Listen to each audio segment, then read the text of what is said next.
Ini yang harus pertama Anda pahami adalah ketika Anda membuat model, fokus awal itu adalah di variabel respon, gitu ya. Saya ulangi, fokus awalnya adalah di variabel respon. Karena variabel respon yang berbeda itu akan membawa kepada model yang berbeda. Nah, di sini akan kita bahas regresi logistik biner. Ya. Regresi logistik biner berarti biner ya. Biner itu 2. Jadi untuk regresi logistik biner itu fokus pada variabel respon yang berkategori biner. Jadi antara atau dikotomus ya, 1 dan 0. Jadi regresi logistik biner digunakan apabila variabel responnya 1 atau 0. Boleh nggak misalkan untuk yang kontinu? Boleh, tetapi nanti yang kontinu dikategorikan dulu menjadi 2 kategori, misalkan menjadi tinggi dan rendah. Nah, seperti itu. Nah, ini nanti bisa Anda pelajari ya, pengantar dari logistik biner ini. Kemudian Anda bisa memperkaya pengetahuan mengenai regresi logistik biner dari skripsi-skripsi yang sudah ada. Itu sudah banyak dikaji. Nah, kemudian yang perlu Anda perdalam adalah bagaimana menentukan estimasi, bagaimana mencari estimator ya melalui metode maksimum likelihood. Itu yang belum pernah ada. Secara apa? Secara manual menggunakan metode Newton-Raphson. Sehingga di sini nanti Anda diminta untuk mencari diferensial parsial, kemudian mencari estimator secara manual menggunakan Newton-Raphson, gitu ya. Sekarang kita masuk dulu ke konsepnya, ya. Regresi logistik biner merupakan regresi logistik, ya, regresi logistik dengan variabel respon yang mempunyai 2 kategori, ya. Boleh nggak misalkan lebih dari 2 kategori? Ya, tidak boleh ya, karena di sini namanya biner. Tapi kalau regresi logistik saja, misalkan saya hapus ininya gitu ya. Nah, berarti ini regresi logistik itu regresi yang dapat digunakan untuk menghubungkan variabel respon kategori. Nah, bisa biner, bisa lebih dari 2 ya. Namanya multinom ya. Jadi regresi logistik biner namanya adalah regresi logistik binomial ya. Kemudian ini regresi logistik biner, regresi logistik juga nanti bisa diperluas apabila kategorinya lebih dari 2, yaitu regresi logistik multinomial atau regresi logistik ordinal. Nah, apa bedanya? Kalau regresi logistik multinomial, variabel responnya itu ya lebih dari 2 kategori tetapi tidak punya urutan atau tidak punya tingkatan. Contohnya apa ya? Contohnya misalkan variabel y-nya itu warna ya. Warna itu kan bisa menggunakan regresi logistik multinomial ya. Misalkan dalam uji organoleptik di bidang kimia. Nah, itu bisa menggunakan itu ya. Kemudian kalau regresi logistik ordinal itu regresi logistik ketika variabel responnya berupa kategori yang mempunyai urutan atau disebut variabel kategori berskala ordinal. Nah, jadi regresi logistik bisa diperluas untuk biner, multinomial, kemudian ordinal. Ya. Jadi variabel respon kontinu itu bisa dilogistikan ya. Dengan cara apa? Dengan cara mengkategorikan variabel-variabel kontinunya gitu ya. Nah, bagaimana cara mengkategorikannya? Ya bisa menggunakan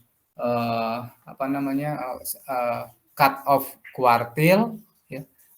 Misalkan di bawah kuartil 1 kategori 1, di antara kuartil 1 sampai median kategori 2 dan seterusnya.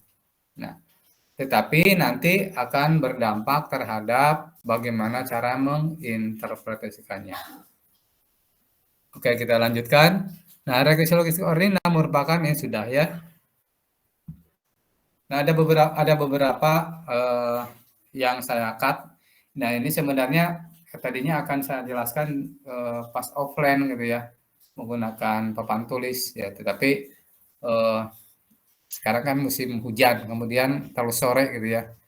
Nah, nanti harapannya ada waktu alternatif, tapi tidak tahu. Kemarin sudah disampaikan ketuanya kan mentok gitu ya, nggak ada ini ya. Oke, kita lanjutkan lah. Nah, di sini regresi logistik biner. Misalnya kita mempunyai variabel respon kontinu, kemudian variabel prediktor X1 sampai XP. Nah, di sini variabel prediktornya itu bisa semuanya kontinu ya, atau bisa campuran ya. Kategori bisa enggak misalkan? Kategori bisa enggak ininya? Nah, kalau kategori itu bisa Anda gunakan eh, tabel.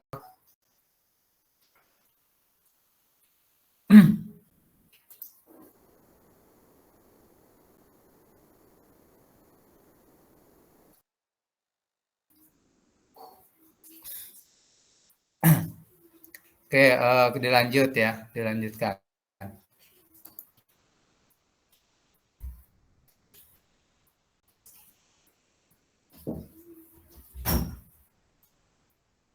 Oke, dilanjutkan. Nah, seperti ini ya. Jadi kalau kita punya variabel respon kategori biner, kemudian variabel seperti ini, ya, maka ekspektasinya ya, bisa dinyatakan seperti ini. Ekspektasi Y jika X sama dengan ini. Ya. Nah, ini X-nya variabel prediktor, Y-nya variabel respon. Artinya di sini nilai harapan Y jika sudah diberikan variabel prediktor X sama dengan eksponen beta 0 tambah dan seterusnya. Nah, di sini berarti kita harus mencari nilai-nilai dari beta K ya. Nanti mencari estimasi buat nilai-nilai betanya. Ada beta 0, beta 1, beta 2 sampai dengan beta P. Karena apa? Karena di sini nilai XK-nya dapat dari pengamatan ya, didapat dari pengamatan ya. Nah, nanti bisa diturunkan, nanti bisa Anda pelajari lebih lanjut ya. Ternyata ekspektasi ini tidak lain adalah probabilitas. Ini ya. Nah, ini. Nah, mengapa demikian? Karena kalau Y-nya bernilai 0 dan 1, maka Y itu disebut variabel respon berdistribusi Bernoulli. Saya ulangi, kalau Y-nya hanya bernilai 2, 0 dan 1, maka variabel responnya itu berdistribusi Bernoulli. Bernoulli ya. Nah, ekspektasi dari distribusi Bernoulli sudah sama-sama Anda ketahui ya. Itu sama dengan 0 kali peluang 0, 1 kali peluang 1. Peluang satunya Vx. Jadi ekspektasi Y given X sama dengan ini. Sehingga yang ini, ekspektasi Y given X itu sama dengan peluangnya. Nah, berarti fokus untuk model logistik itu adalah bagaimana mencari logit. Nah, sekarang apa arti logit gitu ya? Logit ada kaitan dengan peluang. Jadi peluang ini akan diperoleh apabila nilai-nilai estimasi buat beta 0, beta 1 dan seterusnya itu sudah diperoleh.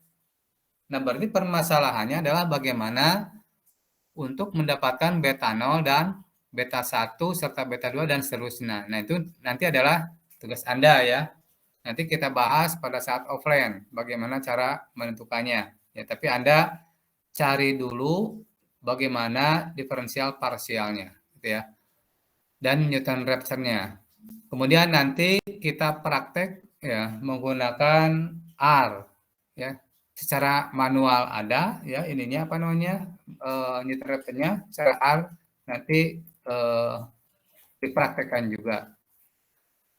Oke, kita lanjutkan. Nah, persamaan dua ini dapat dilinearkan melalui sebuah transformasi. Nah, misalkan Gx adalah ln Vx dibagi 1 minus Vx. Nanti Vx-nya ini, ya, 1 minus Vx-nya apa, gitu ya, kemudian dilogaritmakan. Nah, saya langsung saja hasilnya, nanti bisa Anda uraikan lebih lanjut, ini sudah banyak yang mengkaji. Jadi Gx-nya itu sama dengan ini, beta 0 tambah sigma beta KXK, K-nya mulai 1 sampai dengan P. Ini adalah Gx-nya. Ini yang disebut dengan logit. Ya, ini yang disebut dengan logit.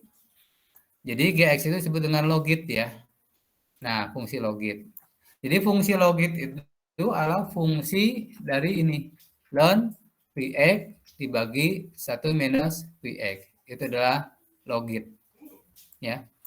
Nah, sehingga ketika Anda mendapatkan hasil output dari komputer itu berupa intercept, kemudian dan seterusnya, Anda lantas jangan menginterpretasikan.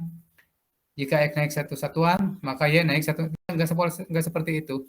Karena apa? Karena Gx sendiri merupakan sebuah logit. Ya. Logit itu apa? Logit itu adalah ln Vx dibagi 1 minus Vx. Jadi ketika Anda bekerja di variabel respon kategorik, jangan sekali-kali menginterpretasikan sama dengan regresi linier. Nah, itu yang sering terjadi ya. Nah, ini karena Anda sudah mendapatkan metode statistika, ya harapannya tidak seperti itu. Artinya kalau Anda tidak masih menginterpretasikan secara linier seperti MLR, berarti itu tidak memperhatikan ya. Karena saya ulang-ulang ya. Sudah berulang-ulang. Oke. Nah, ini adalah logit ya. Gx adalah logit ln Vx dibagi 1 minus Vx ya. Oke. Sekarang perhatikan bagaimana cara menginterpretasikan model regresi logistik ya melalui fungsi logit ya. Logit itu ln Vx dibagi 1 minus Vx ya sama dengan beta 0 tambah beta K XK. Nah, untuk menginterpretasikan model regresi logistik itu sudah pasti menggunakan odd ratio. Ya, sudah pasti menggunakan odd ratio. Jangan sampai salah ya. Jangan sampai salah. Itu harus menggunakan odd ratio. Jangan seperti regresi linier ya. Oke. Nah, dari sini Gx sama dengan ln Vx dibagi 1 minus Vx sama dengan beta 0 tambah sigma ya beta KSK K-nya mulai 1 sampai dengan P. Nah, berarti di sini Vx dibagi 1 minus Vx sama dengan eksponen dari Gx. Seperti ini. Gx-nya apa? Gx-nya ini. Nah, ini Gx-nya. Ya, ini Gx-nya. Ya. Berarti nanti ketika menginterpretasikan larinya ke sini ya. Larinya ke sini. Dieksponenkan dulu baru interpretasikan. Contoh ya. Misalkan kita mempunyai variabel respon sukses ya dan gagal. Peluang suksesnya Vx, peluang gagalnya tentu 1 minus Vx ya. Misalkan peluang sukses dan gagal itu dipengaruhi variabel XK. Variabel XK. Ya. K-nya ini mungkin 1, 2, 3, dan seterusnya. Karena apa? Interceptnya itu biasanya tidak terlalu diperhatikan, tidak terlalu diperhitungkan. Kita mulai dari satu saja. Ya. Maka ketika ingin menginterpretasikan variabel tertentu, ya, katakanlah SK, ya, kita dapat menentukannya berdasarkan persamaan ini. Jadi Vxk sama dengan E pangkat ini ya, beta topik K kali 1 ini. Jadi Vx per 1 minus Vx sama E pangkat Gx, maka Vx sama dengan E pangkat Gx kali 1 minus Vx. Nah, tidak mungkin untuk menginterpretasikan semua variabel. Sehingga ketika menginterpretasikan satu per satu dari setiap variabel, maka saya mengambil XK, X tertentu ya. Nah, seperti ini ya. Kalau di sininya 2, berarti peluang sukses itu sama dengan 2 kali peluang gagal. Itu ya. Kalau ininya 2. Nah, ini yang disebut dengan eksponen odd ratio ya. Odd ratio gitu ya. Odd ratio. Dalam model ya. Beda lagi penurunan rumusnya ketika menggunakan tabel kontingensi dari odd ratio itu ya. Beda lagi. Tapi cara menginterpretasinya mirip-mirip ya. Oke. Kita lanjut. Nah, bagaimana tadi kan permasalahannya adalah ini cara nanti bagaimana menginterpretasikan ya. Nah, sekarang bagaimana cara menentukan estimator buat parameter BK ini ya. Estimator buat estimator parameter BK. Nah, di sini estimasi parameter. Misalkan diberikan variabel respon Y dengan kategori ya. Dengan kategori 0 dan 1 dan variabel prediktor X1, X2 sampai XP. Misalkan peluang sukses diberikan sudah dibahas sebelumnya ya. Vx menyatakan peluang sukses. Jadi 1 itu menunjukkan sukses dan 0 menentukan gagal. Sehingga Y ini berdistribusi bernoulli. Y ini berdistribusi bernoulli. Nah, kalau berdistribusi bernoulli berarti seperti ini. Nah, seperti ini ya. Ini ada yang keliru. Harusnya tanda kurungnya ini. Tanda kurungnya ini. Nah, biar kelihatan. Nah, gini ya. Nah, seperti ini. Jadi Y-nya bernilai 0 dan 1 ya. Nah, nanti bagaimana cara menentukan estimatornya? Kita tahu ya bahwa Vx itu fungsi dari beta. Kalau tanpa variabel beta, artinya tanpa variabel x maksud saya ya. Tanpa variabel x artinya tidak punya parameter ya. Maka Vx itu nanti mendekati 0,5. Ya, mendekati 0,5. Jadi kalau tanpa variabel x, jadi misalkan tentukan peluang Anda peluang Anda lulus tepat waktu. Peluang Anda lulus tepat waktu, misalnya gitu ya. Nah, kalau kelulusan Anda itu nanti dipengaruhi oleh lamanya belajar, kemudian diskusi, kemudian nanti frekuensi mengikuti perkuliahan, nah tentu Vx-nya itu akan lebih tinggi. Karena apa? Karena dipengaruhi oleh variabel X. Nah, jika variabel X-nya 0, ya, variabel X-nya 0, belum pernah belajar, jadi hanya datang saja gitu ya. Kemudian ya hanya mengikuti saja itu saja tanpa belajar yang itu ya. Berarti Vx-nya mungkin mendekati 0,5. Nah, seperti itu ya. Itu maksud dari Vx. Jadi X-nya adalah variabel prediktor yang akan meningkatkan peluang sukses atau menurunkan peluang sukses bergantung pada konteks yang dianalisa. Oke, misalkan seperti ini ya. Ini variabel responnya Bernoulli. Maka PMF-nya seperti ini. Ya, PMF seperti ini. Saya tidak lebih lanjut bagaimana lari ke distribusi Bernoulli yang itu ya. Yang di Mestat 1 ya, tentu Anda pernah dapat lah. Nah, Vx-nya itu adalah P. 1 minus P-nya adalah Q. Jadi P pangkat X, 1 minus Q pangkat X, biasanya seperti X. P pangkat X, 1 minus P pangkat 1 minus X itu distribusi Bernoulli ya. Tapi di sini P-nya adalah Px ya. Oke, dilanjutkan. Nah, bagaimana untuk mengestimasi parameter beta atau pi, vektor beta ini? Ya, seperti itu ya. Maka pertama harus dibentuk dulu PDF bersama atau PDF gabungan yang disebut dengan likelihood function atau fungsi likelihood. Ya. Pertama harus dibentuk fungsi likelihood. Apa fungsi likelihood? Fungsi likelihood adalah perkalian dari fungsi ini.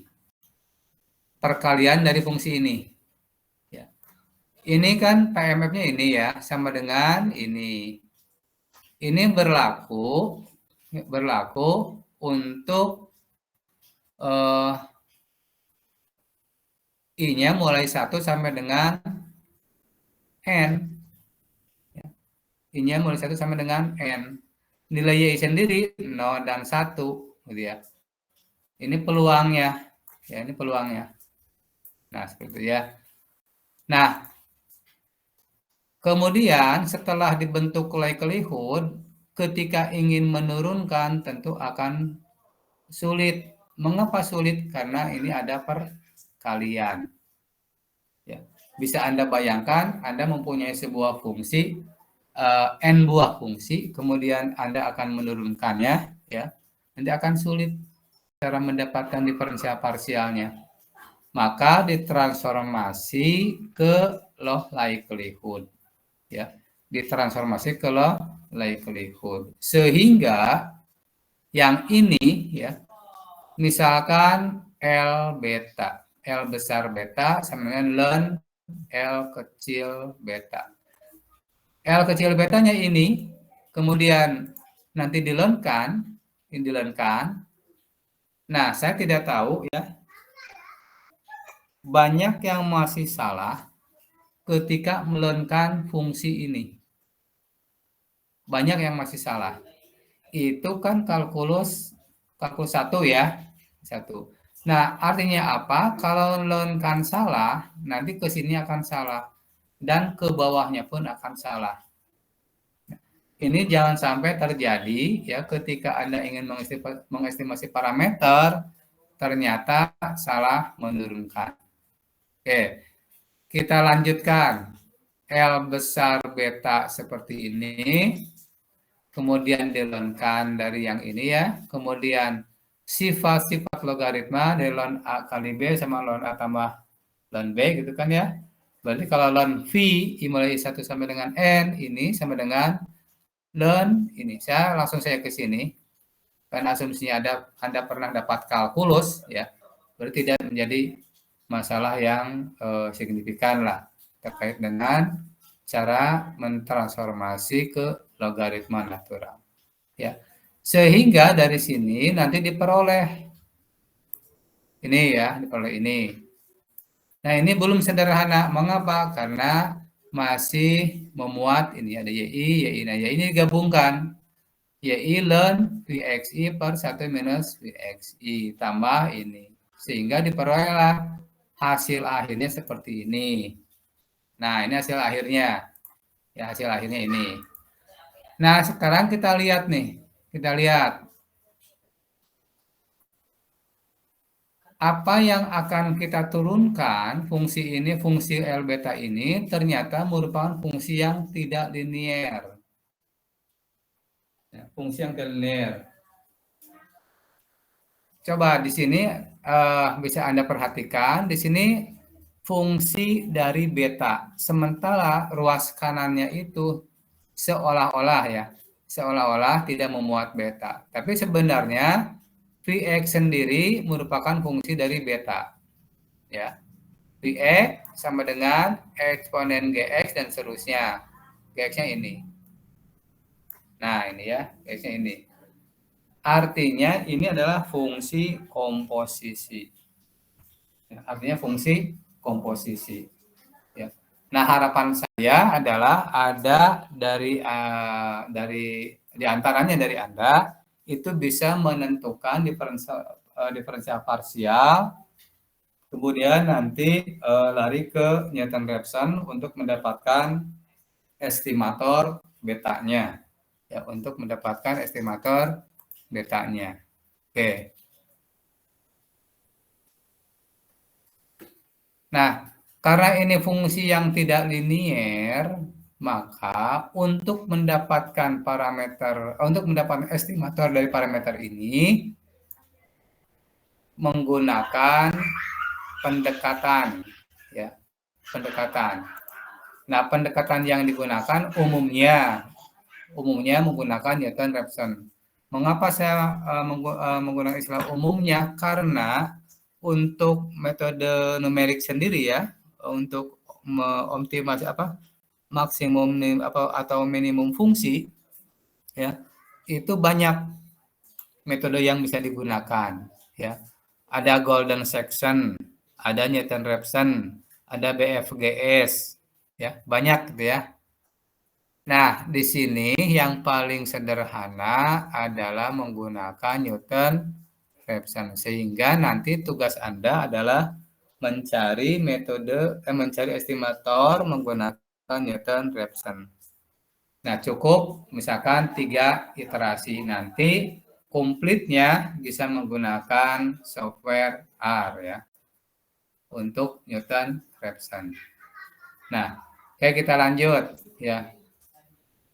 Nah, untuk menentukan estimator, pertama cari dulu diferensial parsial L besar beta terhadap do beta. Do L beta, do beta. Ya. Dan perlu Anda ingat, Gx-nya sama dengan ln Vx per 1 minus Vx. Jadi, menggunakan ini. Menggunakan ini ya, menggunakan diferensial parsial. Ini karena ini adalah fungsi komposisi ya. Nah, ini saya kerjakan hanya sampai sini. Nanti tugas Anda adalah melanjutkan. Ya, melanjutkan dari kerjaan ini. Ya.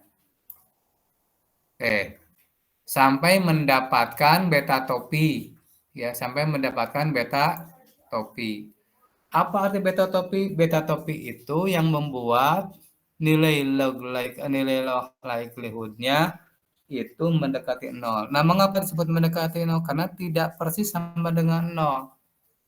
Nah, mengapa tidak persis sama dengan 0? Karena dia merupakan sebuah pendekatan. Ya, bukan eksak tapi pendekatan.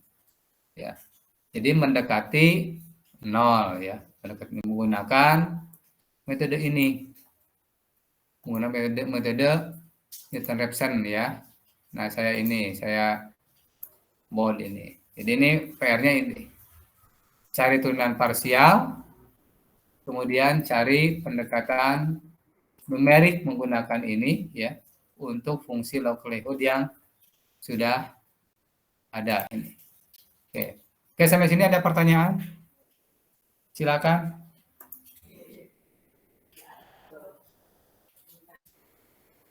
Apakah ada pertanyaan? Untuk daftar hadirnya saya nunggu dari ketua saja, dari Mas Gilang ya, Mas Gilang ya. Nanti di ini aja, dicatat saja. Baik, Pak. Nanti dikirimkan lewat WA ya. Iya, Pak. Oke, kita lanjutkan ya. Kita lanjutkan. Nah, sekarang mengapa saya harus menugaskan Anda ya? Pertama mencari turunan parsial, yang kedua mencari Newton-Raphson. Karena ketika di skripsi ini jarang. Saya pikir belum pernah secara manual sampai mendapatkan beta topinya. Ya, sehingga harapannya di sini bisa ada yang mencarinya menggunakan manual, gitu ya. menggunakan manual. Nah, itu bisa menjadi sebuah skripsi ya, satu skripsi sebenarnya. Ya, jadi aplikasi metode Newton Raphson untuk estimasi parameter regresi logistik, kan? Tapi menggunakan apa gitu ya? Menggunakan apa? Itu eh, masuk dalam kajian komputasi ya, bukan statistik. Karena apa? Karena fokusnya adalah komputasi. Nah, seperti itu. Oke, dilanjutkan. Mungkin gabungan lah, apa namanya, komputasi statistik ya. Oke, kita lanjutkan. Sekarang bagaimana kalau aplikasinya? Nah, sekarang misalkan gini, ini saya ambil dari salah satu data ya, data yang diambil dari salah satu skripsi ya, yang kajiannya model regresi ya, logistik, regresi logistik. Nah, misalkan ada data ini, saya enter saja. Di sini ada indeks ketahanan pangan, jumlah penduduk, persentase penduduk miskin, IPM, angka harapan hidup, persentase rumah tangga dengan akses air bersih. Nah, sebenarnya ketika Anda ingin mencari variabel, tidak serta-merta langsung dicantumkan, tetapi harus dikaji secara tematiknya, ilmiahnya. Indeks ketahanan pangan itu dipengaruhi oleh apa saja? Nah, yang tahu tentang itu tentu eh, keilmuan demografi misalkan ya, atau keilmuan apa kesehatan gitu ya, atau apa. Nah, itu Anda harus belajar dulu. Nah, saya mengambil contoh saja di sini bahwa indeks ketahanan pangan itu dipengaruhi oleh jumlah penduduk, kemudian persentase jumlah penduduk miskin dan seterusnya. Nah, pertanyaannya, mengapa tidak menggunakan regresi linear biasa gitu ya? Karena fokus kita adalah based on model. Jadi kita ingin membahas model regresi logistik atau regresi logistik ya, atau model logistik ya, seperti itu. Jadi saya fokus untuk variabel ini saya kategorikan dulu. Ini saya kategorikan dulu. Kategorinya berapa? Kategorinya 2. Nah, mengapa 2? Karena kita bahas regresi logistik biner. Nah, kalau misalnya lebih dari 2 itu boleh juga ya.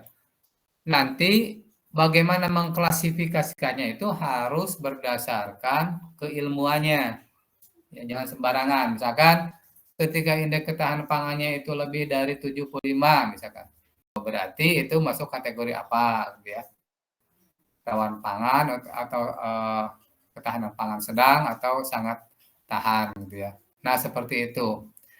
Kemudian di sini ada jumlah penduduk. Nah, kalau kita lihat di sini ada angkanya itu ada besar-besar ya. 1 juta. Di sini puluhan, di sini jutaan. Nah, kalau interpretasinya nanti akan menyulitkan karena munculnya ada 0,00 dan seterusnya. Nah, sehingga di sini saya menggunakan jumlah penduduk satuannya adalah ratusan ribu.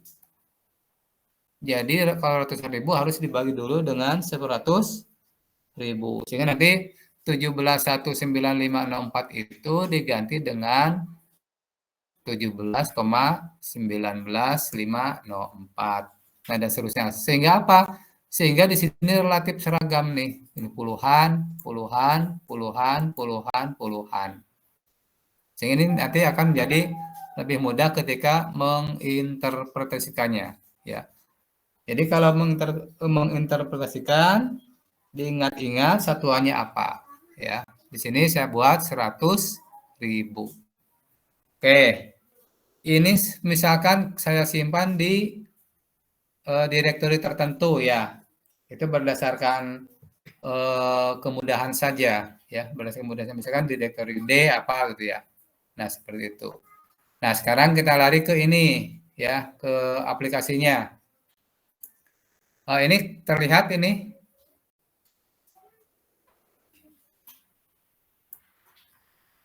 R-nya terlihat tidak? Terlihat, Pak. Oke. Kita mulai ya. Ini. Oke. Oke. Nah, untuk kemudahan ya kita ambil langsung dari Excel saja ya. Tidak perlu dibuat CSV dan seterusnya gitu ya. Nah, pertama supaya bisa membaca langsung dari Excel, Anda install dulu ininya apa namanya paketnya. Caranya dari sini ya. Misalkan install. Nah, di sini apa namanya? Read. Nah, banyak kan ini ya. Read X. Nah, ini install dulu. Klik langsung install ya. Di sini klik langsung install, nanti sampai tunggu sampai selesai sehingga nanti sudah siap untuk digunakan. Nah, sebelum digunakan panggil dulu ya library read XL. Berarti ini memanggil paket untuk membaca file Excel. Maksudnya gitu ya. Nah, ini kita jalankan step by step saja. Misalkan run. Nah, ini sudah terbaca ya. Berarti siap ya untuk ini ya. Nah, kemudian berikutnya adalah mengarahkan ke direktori di mana data disimpan. Misalnya saya punya datanya di sini. Data Excel ya. Data Excel ini saya simpan di direktori tertentu. Ya, ini datanya nih, datanya ya. Kemudian saya simpan ya. Nah, simpannya di sini. Data mata kuliah Metadata 2 tahun 2002. Ini direktorinya, ya ini direktorinya. Set direktori. Nah, berarti sudah disimpan ya.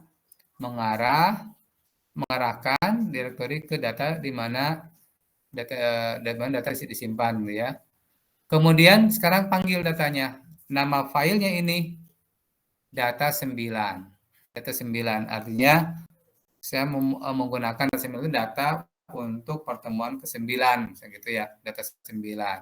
Sehingga nanti diperoleh seperti ini. Nah, apabila Anda lupa nama-nama file, nama-nama variabelnya, tulis saja names data 9. Nah, nanti akan muncul ini. Jadi di data 9 itu nanti akan ada ini ya, ada kabupaten kota, kemudian indeks ketahanan pangan, saya singkat saja ya IKP, penduduk, persen kemiskinan, indeks pembangunan manusia, angka orang hidup, kemudian persentase air bersih gitu ya. Tadi sudah kita jelaskan variabel-variabelnya. Nah, karena penduduk ini tadi jutaan, kemudian saya ingin supaya menjadi puluhan satuannya ya, berarti harus dibagi dengan 100.000. Penduduk ini ada di 1, 2, 3. Kolom ketiga berarti data 93 ya. Data 93 yang baru sama dengan data 93 yang lama dibagi 100.000. Sehingga hasilnya seperti ini. Kalau kita run misalkan ya, data 9 sekarang itu nanti akan diperoleh seperti ini. Nah, jadi seperti ini. Hasilnya 1719504 ya.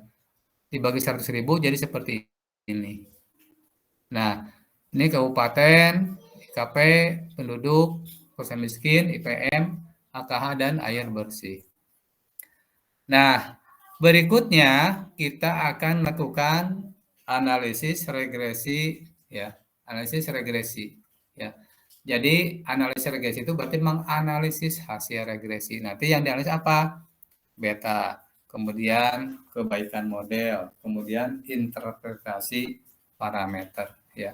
Estimator beta, kebaikan model, interpretasi parameter. Nah, misalkan saya simpan di hasil ya. Saya simpan di hasil. Nah, hasil sama dengan JLM, ini sama ya. Ini variabel respon yang bernilai 1, 0 itu. Ini variabel X1, X2, X3, X4, X5. Nah, ini harus disebutkan. Karena apa? Variabel ini adanya di data 9. Ya. Jangan sampai salah ya. Data 9 itu merujuk ke sini. Merujuk ke sini ya. Merujuk ke sini nih. Ya. Kalau tidak disebutkan, variabel-variabel ini tidak dikenal. Ya, tidak dikenal. Karena variabel ini adanya di data 9 sehingga ini data sama dengan data 9. Famili binomial. Mengapa familinya binomial? Karena modelnya model binomial. Kalau modelnya Poisson, berarti familinya Poisson. Ya. Kalau regresi logistik, regresi biasa, familinya identitas. Ya. Atau normal ya, normal. Oke. Sehingga nanti ketika diklik ini akan menghasilkan output yang sudah disimpan di hasil ini. Nah, kita lihat hasilnya seperti apa.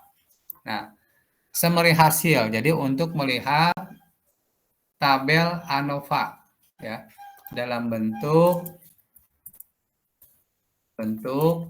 tabel ANOVA ya.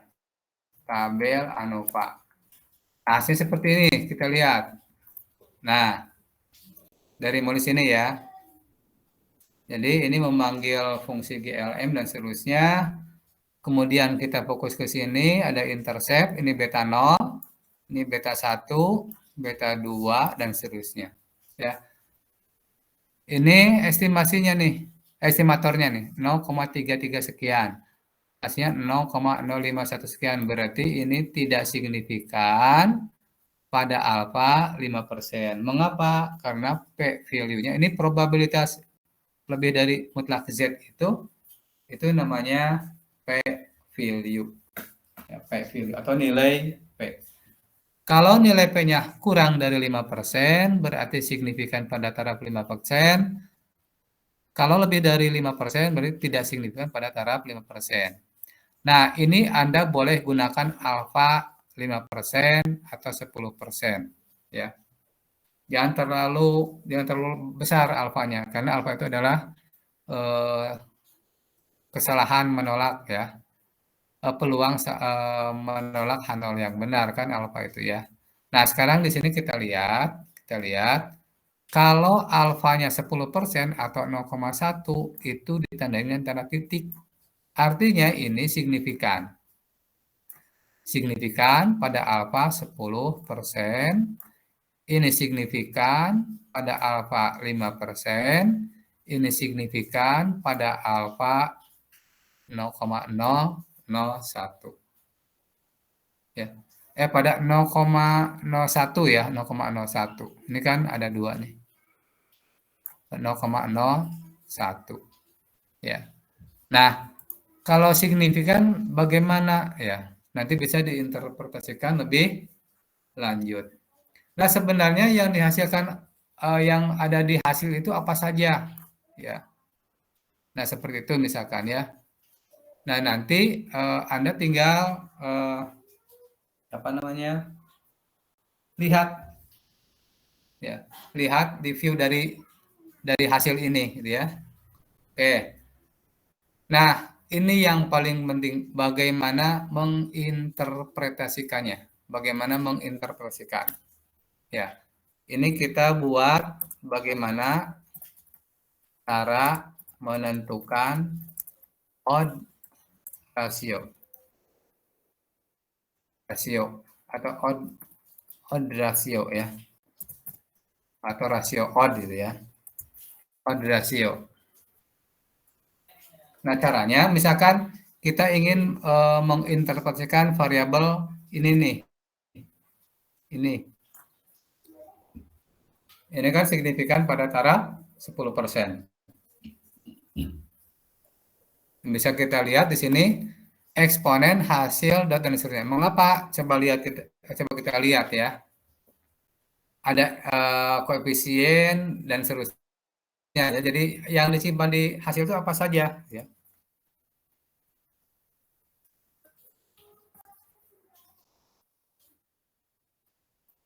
banyak ya. Jadi hasil ini, jadi kalau Anda ingin melihat apa sih isi dari hasil itu gitu ya. Yang ada di hasil ini ada koefisien, ada efek, ada QR, deviance, iter, dan seterusnya ya. Depth residual, konvergen, kemudian data method, residual, R, family, AIC, dan seterusnya nih. Banyak. Kalau Anda ingin memerlukan, misalkan memerlukan koefisien, ya tinggal ini aja. Sini ya hasil, tanda dolar, kemudian koefisien. Otomatis di sini muncul. Nah, ini koefisiennya. Misalnya apalagi hasil, koefisien, apalagi residual atau inilah R misalkan. Nah, nanti berapa ininya ya. Kemudian hasil dolar ini yang deviance ya kan. Nah, deviance sekian. Nah, ini semua nanti ketika Anda sudah bisa ini ya, bisa membandingkan model-model yang sudah dibentuk berdasarkan nilai deviance atau bisa juga menggunakan nilai AIC ya. Itu namanya perbandingan akurasi model ya. Nah, kalau satu kan mungkin bisa seperti ini. Tapi kalau banyak ya, modelnya nanti bisa menggunakan fungsi di R. Itu mudah gitu ya untuk dirinya. Asalkan apa? Asalkan Anda tahu seperti ini. Cara mengambilnya. Ya, cara mengambilnya seperti ini. Ya. Nah, oke, berikutnya karena yang akan kita interpretasikan itu adalah odd ratio, di mana odd ratio itu adalah eksponen dari estimatornya, kita lihat dulu yang akan diinterpretasikan. Nah, ini ya. Kita lihat dulu ininya. Koefisien berarti saya hapus dulu satu. Nah, ini saja. Nah, ini jumlah penduduk. Ingat, jumlah penduduk dalam satuan ratusan ribu. Kemudian ini persentase penduduk miskin, kemudian IPM, kemudian angka harapan hidup, kemudian persen air bersih. Ya. Nah, kita lihat dulu ininya. Bagaimana cara menginterpretasikan? Misalkan kita akan menginterpretasikan ini ya, penduduk sama dengan ini. Nah, hasilnya berapa? Penduduk. Nah, hasilnya 1,4 sekian. 1,4 sekian. Tadi kan nilainya 1 dan 0. 1 itu dianggap sebagai peluang sukses. Ya, peluang sukses. Kemudian 0 peluang gagal. Sukses itu apa di sini? Sukses itu misalkan IKP-nya atau indeks ketahanan pangannya di atas rata-rata, kemudian 0 itu IKP-nya di bawah rata-rata. Nah, di sini jadi interpretasinya gini, setiap kenaikan satu satuan jumlah penduduk, maka akan meningkatkan peluang sebuah kabupaten atau kota untuk ke kategori 1 sebesar 1,4 kali dibanding kategori 0. Gitu ya. Saya ulangi. Jadi setiap kenaikan jumlah penduduk satu satuan, misalkan di sini gini, maksudnya gini. Jumlah penduduknya yang pertama 2. Misalkan kabupaten Cilacap misalkan ya. Tahun pertama itu jumlah penduduk 2 misalkan. Ini hanya contoh saja ya. Kalau RO-nya sekian, 1, sekian, jadi setiap kenaikannya itu sebesar 1,40 kali dibanding jumlah penduduknya tetap. Kan tadi gitu ya. Misalkan nih, P dibagi 1 minus P sama dengan 2. Misalkan gini, P dibagi 1 minus P sama dengan 2. sama ini aja supaya tidak terbaca. Ya. P dibagi 1 P sama dengan 2. Berarti apa? P-nya itu kan P-nya sama dengan 2 kali 1 minus P. Ya. Jadi ketika jumlah penduduk naik satu satuan berarti peluang suksesnya 2 kali peluang gagal. Itulah. Ya. Nah, yang disebut sukses itu adalah ketika kategori 1, yang disebut gagal itu ketika kategori 0. Ya. Kayak itu yang dimaksud dengan odd ratio. Kemudian di sini persen kemiskinan. Persen miskin gitu ya. Nah, ini kan tandanya negatif. Nah, sekarang kita ini dulu. P miskin, saya ambil dulu dari sini aja. Nah, P miskin itu ada di kolom ketiga. Jadi tinggal diambil kolom ketiga. Kan 1, 2, 3 ya, kolom ketiga. Ini namanya miskin saja ini. Miskin. Ini tentu kurang dari 1 ya, karena di sini kan pangkat negatif gitu kan. Nah, coba miskinnya berapa? Nah, itu 0,7 sekian ya. Nah, kalau kurang dari 1 kan peluang sukses itu ya, peluang sukses itu ketika dia miskin tuh 0,7 sekian gitu. Berarti peluang gagalnya lebih besar maksudnya gitu ya. Jadi P eh, P sebentar ini aja. P sama dengan 0,7951 ya, 51 dan seterusnya kali 1 minus P.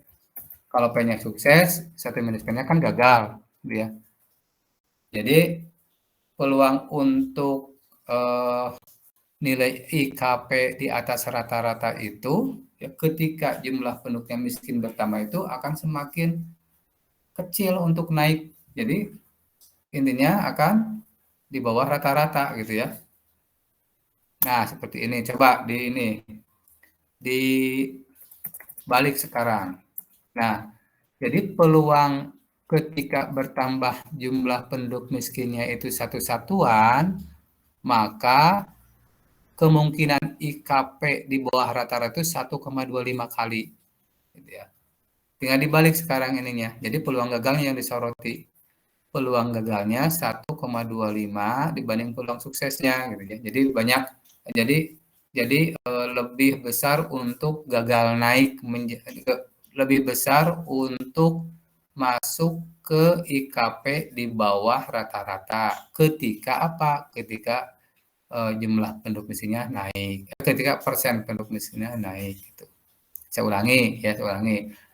Ini odd ratio untuk miskin itu 0,79 sekian. Kalau di sininya kurang dari 1, ya, ini bentuk 0, sekian, itu akan sulit diinterpretasikan.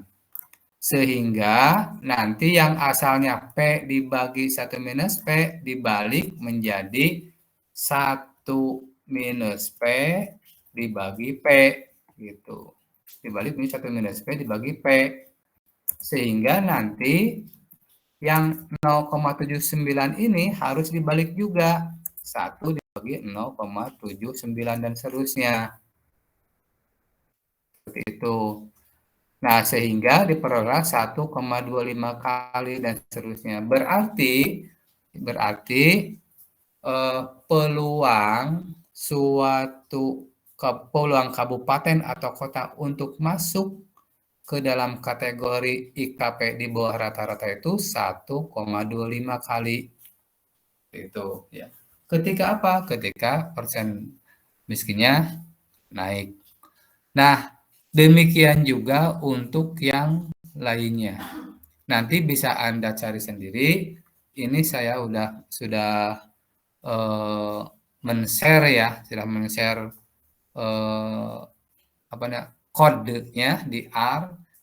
Ya, kodenya di R, nanti Anda tinggal running saja ya. Seperti itu ya. Oke, ada pertanyaan sampai sini? Silakan. Ini sudah saya share ininya. Ini yang tersisa 32 ya. Mungkin yang ininya ada yang sinyalnya inilah.